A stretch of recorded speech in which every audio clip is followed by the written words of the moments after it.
Thank you very much. और यहाँ पे जितने भी पार्टिसिपेंट्स हैं, हमारे नए पार्टिसिपेंट्स और पुराने पुराने पार्टिसिपेंट्स, और हमारी जितनी भी जेडेक्सियन फैमिली है, स्पेशली जो हमारी ये मार्केटिंग फैमिली, उन सबको from the deep of my heart, core of my heart, मैं बहुत ज़्यादा वेलकम करता हूँ। और जैसा कि नवीन शर्मा जी और जयेश जी इन्होंने भी बताया, और मैं शुरू से जो है वो एक प्रेजेंटेशन और ये सारी चीज़ें बड़ी सेल्फ एक्सप्लेनेटरी किस्म की प्रेजेंटेशन होती है हमारी, जो दी जाती है, और ये एवरी वीक होती है। और ये for the last more than 1 year हो गया है, और मेरे ख्याल है 14-15 मंथ्स हो गए हैं अप्रोक्सीमेटली। तो 15 मंथ से ये एक सिलसिला है जो चलता आ रहा है, और ये बहुत ही ज़्यादा मैं इसमें जो है वो सल्यूट करता हूँ, स्पेशली जो हमारे होस्ट हैं नवीन शर्मा जी और जो जयेश जी हैं, जो कि रेगुलर ये एक प्रेजेंटेशन जो है वो दे रहे हैं, बता रहे हैं, कॉन्सेप्ट को डिफाइन कर रहे हैं और स्पेशली एजुकेट कर रहे हैं। इसमें ये ज़रूरी नहीं है, जैसा कि इसमें बताया भी गया था, कि आप आएँ और कॉन्सेप्ट को ज्वाइन करें, ये इतना ज़्यादा ज़रूरी नहीं है। बट जो इसमें जो जो मेजर पॉइंट है वो ये है कि कॉन्सेप्ट क्या है, और एक्चुअली टेक्नोलॉजी ऑल टुगेदर किस तरफ जा रही है। अच्छा, और इसके अलावा जो है एक और भी एजुकेशन है, वो है आईपीओ स्टाइल की, जो आईपीओ लेवल की जो एजुकेशन है। अब इनिशियल पब्लिक ऑफरिंग का यहाँ पे मुझे नहीं लगता है कि जब हमने इसको इनिशिएट किया था कॉन्सेप्ट को, तो मोर देन 2% लोगों को उस चीज़ का पता था कि इनिशियल पब्लिक ऑफरिंग क्या होती है और आईपीओ के क्या क्या बेनिफिट्स हैं, और बीइंग अ लॉन्ग रन, और जो जो लॉन्ग टर्म इन्वेस्टमेंट में कैसे इंस्टीट्यूशनल इन्वेस्टमेंट होती है, और इंस्टीट्यूशनल इन्वेस्टर्स कैसे इंडिविजुअल इन्वेस्टर्स के शेयर्स परचेज करते हैं, और किस तरीके से जो है वो वैल्यू प्रोपोजिशन होती है किसी भी कॉन्सेप्ट की या प्रोजेक्ट की। तो इस इन सब चीज़ों को ऑल टुगेदर अगर देखा जाए, तो they are like two types of education levels right now, और the forms of education we have been doing for the last 1.5 year. मतलब ये 1.5 साल से ये सिलसिला चल रहा है, और इसके अंदर एक आईपीओ लेवल की भी एजुकेशन है कि आईपीओ के बेनिफिट्स और फीचर्स बताए जा रहे हैं।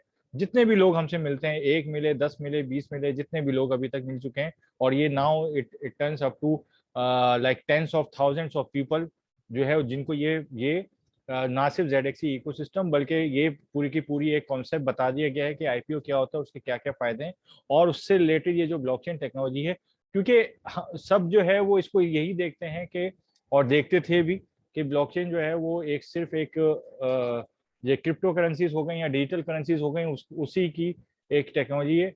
It is right approximately, but the point is, अगर बिटकॉइन की रिवर्स इंजीनियरिंग की जाए तो वो एक ब्लॉकचेन टेक्नोलॉजी की फॉर्म में हमें मिलती है, और ब्लॉकचेन टेक्नोलॉजी की बाय इटसेल्फ बहुत सारे फायदे हैं। अब जो एडॉप्शन लेवल है वो किस तरफ लेके जा रहा है, वो एक क्रिप्टो का तो एक अच्छा एडॉप्शन लेवल बन गया है, और अब सीबीडीसी शुरू हो रहे हैं, सेंट्रल बैंक डिजिटल करेंसीज, जिससे रिलेटेड यहाँ पे आपको स्क्रीन पे ये एक बहुत ही सब, क्योंकि हम यूजुअली कोशिश करते हैं कि संडे के सेशन में जो भी अपडेटेड इंफॉर्मेशन है वो शेयर की जाए आपस में, और हमारे जो भी फैमिली मेंबर्स हैं, स्पेशली ये जेडेक्सियन फैमिली मेंबर्स हैं, उनको बताया जाए। तो इंडियन सीबीडीसी पायलट प्रोजेक्ट जो है वो शुरू हो रहा है। इट इज स्टार्टिंग और कमेंसिंग फ्रॉम दिसंबर। तो जिस I mean this is still till now जो अपडेटेड इंफॉर्मेशन है, एज पर 27 अगस्त, वो यही है, आरबीआई के जो गवर्नर हैं उन्होंने यही कहा है कि we are going to commence the pilot project for CBDC, central bank digital currency. Okay, तो सेंट्रल बैंक डिजिटल करेंसी का ये कॉन्सेप्ट है, और ये अभी आम जनता के लिए या आम पब्लिक के लिए अभी नहीं होगा। It starts gradually, like the same way जो चाइना की सीबीडीसी का प्रोजेक्ट शुरू हुआ था। It started in 2015। तो आफ्टर 6 इयर्स अच्छे खासे बड़े इंस्टीट्यूशंस, स्टोर्स और उस तक पहुंचा है ये, और अभी भी पब्लिक तक नहीं आया है, जो चाइना का सीबीडीसी था। So let's see how they are going to proceed further for this CBDC, but the news is very good.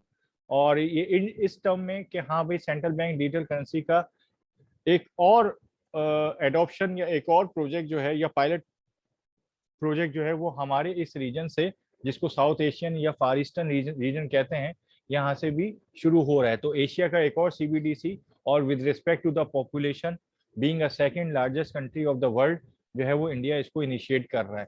तो this is the next level of adoption. अब इसके मैं आपको सिर्फ ये बता देता हूँ कि एडवांटेजेस क्या होंगे। डिसएडवांटेजेस तो लेटर स्टेजेस में, जब ये पब्लिक हो जाएगा उस वक्त की बात है, but till now the advantages are there. Advantages यही हैं कि जो लोग डिजिटल करेंसी हो गई या ब्लॉकचेन एसेट्स हो गए या डिजिटल एसेट्स हो गए उसमें इन्वॉल्व नहीं होना चाह रहे थे, उन तक भी ये इन्फॉर्मेशन पहुंचेगी कि there is something called CBDC in terms of digital currency. अब डिजिटल करेंसी की जब जब कहीं पे भी पायलट प्रोजेक्ट होगा, उस ऑर्गेनाइजेशन में भी डिजिटल करेंसी की एडॉप्शन होगी। उस और एडॉप्शन से फर्क ये पड़ेगा कि जो rest of the digital currencies है उसमें लोग आएंगे। द पॉइंट इज कि जो लेवल अभी 2% और 3% पे है एडॉप्शन का in the rest of the world, जो कि ग्रेजुअली आहिस्ता आहिस्ता बढ़ता जा रहा है, like 3 years ago it was less than 1%, now it is more than 3% और 4%, ये कह सकते हैं। तो वो आहिस्ता आहिस्ता एक तो नेशनल लेवल बढ़ता जा रहा है, जैसे कि हम बता चुके हैं, और इसके बारे में भी एक टेक्निकल सेशन कर चुके हैं। ठीक है, कुछ कंट्रीज के लेवल पे भी जो है वो काम हो रहा है, और उसमें जो है वो हम एक साउथ अमेरिकन कंट्री की एग्जांपल भी दे चुके हैं। अराउंड 5 to 6 मिलियन की पॉपुलेशन ने, उन्होंने अपनी सेंट्रल बैंक डिजिटल करेंसी नहीं निकाली, उन्होंने बिटकॉइन को ही एज अ करेंसी मानकर जो है वो अडॉप्ट कर लिया, और अप्रोक्सीमेटली $30 के बराबर के बिटकॉइन वो 5 मिलियन पीपल में जो है वो डिस्ट्रीब्यूट किए गए हैं सिटीजन में। तो ये है। But next is Paraguay. Paraguay भी जो है वो इसी तरह की एडॉप्शन में जा रहा है, वो अपनी सेंट्रल बैंक डिजिटल करेंसी नहीं निकाल रहे, बट वो बिटकॉइन को ही शायद अडॉप्ट कर लेंगे। तो दिस थिंग सेज के जो बैंक्स के लेवल पर जो डिजिटल करेंसीज की एक्सेप्टेंस है, वो के वो सिर्फ जो है वो हमारे ट्रेड फाइनेंस को कह लें, या फिर जो है वो बैंक टू बैंक ट्रांजेक्शन्स हो गई, या के क्रॉस बॉर्डर पेमेंट्स हो गई, इन चीज़ों में ही यूटिलाइज होंगी। हो सकता है कि आम पब्लिक तक आने में जो है वो नेक्स्ट फ्यू ईयर्स हो भी जाए, but the point is there will be a clear message के we are going to accept the central bank digital currencies, और डिजिटल करेंसीज की अडॉप्शन और एक्सेप्टेंस बढ़ने जा रही है। So this was the first point कि इंडिया से एक अच्छी न्यूज़ है, और by December is going to be launch, और let's see how is going to be launch and proceed further. तो that was the first thing. और उसके बाद जो है वो हम थोड़ा सा आगे बढ़ते हैं कि और क्या क्या हमारे यहाँ चीज़ें होने जा रही हैं। Second news which is good and bad both all together, and which is the split of the Ethereum chain. अभी थोड़े दिन पहले आपने सुना होगा कि there was a bug in Ethereum client leads to split, EVM compatible chains at risk। ये अभी 2 से 3 दिन पहले ही ये चीज हुई थी, एंड इसका सोचा ये जा रहा था कि इसका बड़ा ही नेगेटिव इम्पैक्ट पड़ेगा प्राइस को भी लेकर और with respect to the technical analysis को भी लेकर। बट स्टिल दिस इस स्प्लिट्स का जो वो हुआ, इसको बचाया कहाँ से गया है और कैसे हुआ है। तो अभी तक की जो न्यूज़ है उसके हिसाब से, और जो क्योंकि हम कंसेंसस के बहुत सारे प्रोग्राम्स में ऑल टुगेदर वर्क करते हैं, और कंसेंसस के साथ रेगुलर इन टच भी रहते हैं डिफरेंट ग्रुप्स में, तो वहाँ पे प्रूफ ऑफ स्टेक के कॉन्सेप्ट ने ही इसको बचाया है।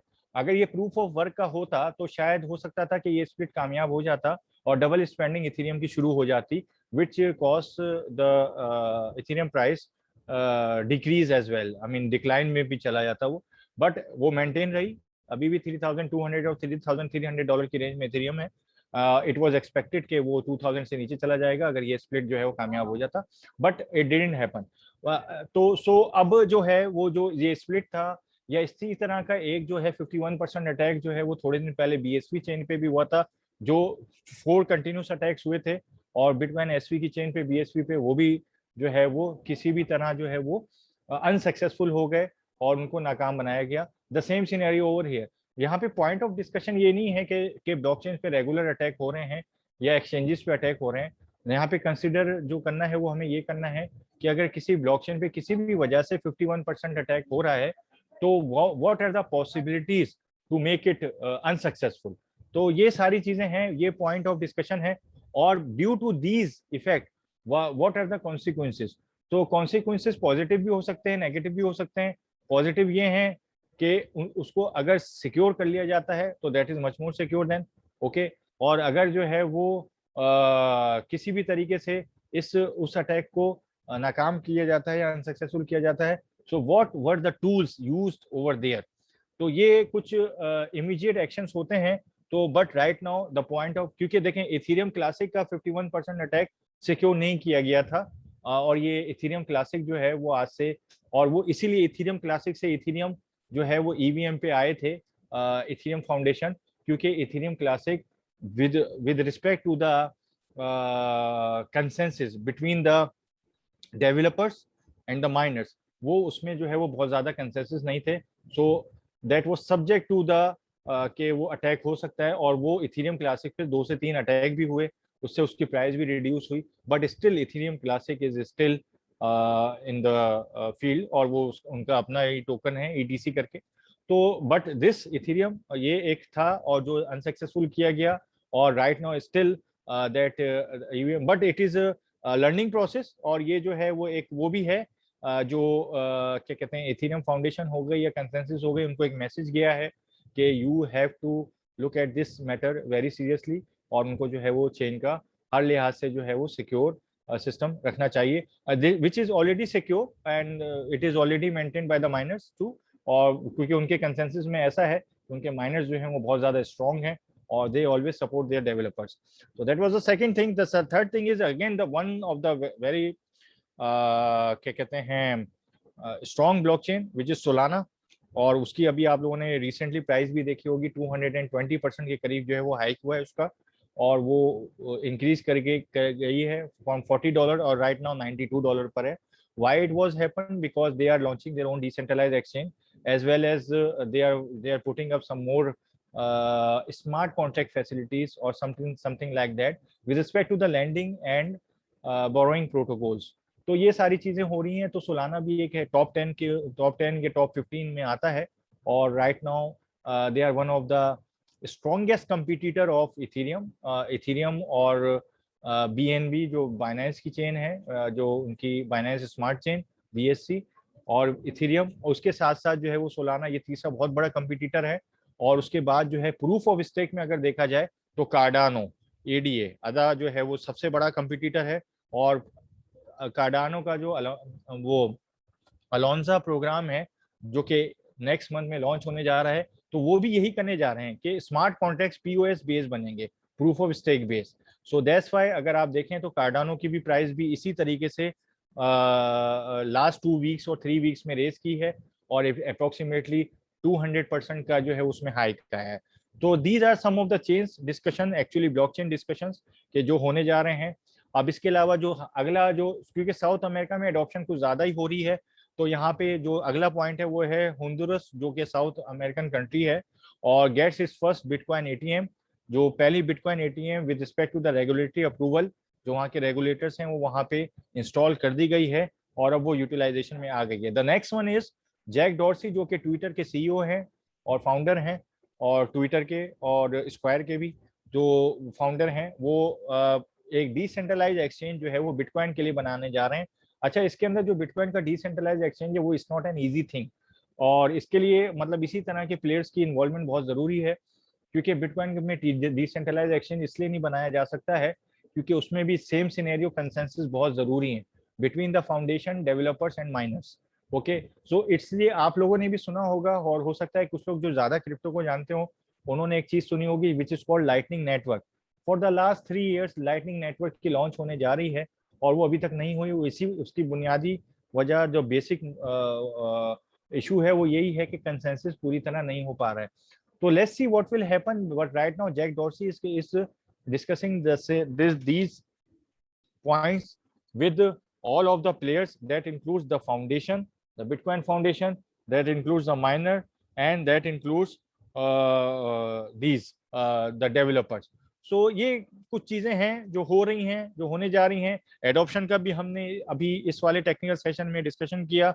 उसके अलावा हमने जो है वो some points of the blockchains including Ethereum, Solana और कार्डानो, ये हमने करे, क्योंकि चार्ल्स हॉस्किंसन जो कार्डानो के हैं उनके साथ हमारा भी एक बहुत ही अच्छा डिटेल डिस्कशन हो चुका है, और इसकी जो कुछ पिक्चर्स हैं वो ऑलरेडी हमारे साथ अवेलेबल भी हैं। तो हमने उस वक्त जो है वो प्रूफ ऑफ स्टेक, क्योंकि डेलीगेटेड प्रूफ ऑफ स्टेक और प्रूफ ऑफ स्टेक को लेके ही जो है वो हम ज्यादा हम का मतलब ये है कि बीइंग अ ZXC इकोसिस्टम हम ज्यादा फोकस थे, इसीलिए कंसेंसस के जो डेलीगेटेड प्रूफ ऑफ स्टेक का जो प्रोग्राम है उसके भी हम अर्ली अडॉप्टर्स और अर्ली जो वो वैलिडेटर्स थे और डेलीगेटर्स थे। और इसी तरीके का जो इथेरियम 2.0 है, जो कि एक पैराडाइम शिफ्ट है from 1.0 to 2.0 which is called proof of work to proof of stake, तो उसमें भी इसीलिए हम लोग भी अर्ली अडॉप्टर्स में से हैं उसके भी। तो जहाँ पे भी प्रूफ ऑफ स्टेक या डेलीगेटेड प्रूफ ऑफ स्टेक का जो है वो कॉन्सेप्ट ज्यादा लॉन्च होता है या एडॉप्शन के लिए जाता है, तो वहाँ पे ZXC या फिर हम लोगों की इन्वॉल्वमेंट हमेशा कुछ ना कुछ रहती है। तो that was the current technical session, और यहाँ पे इसको लेकर या किसी भी चीज को और या फिर ZXC इकोसिस्टम को लेकर किसी का कोई भी क्वेश्चन या क्यूरी हो, so then they can ask and I will try my level best to reply it accordingly. So thank you very much. Wish you all the best, ZXCians. Take care. Have a good one.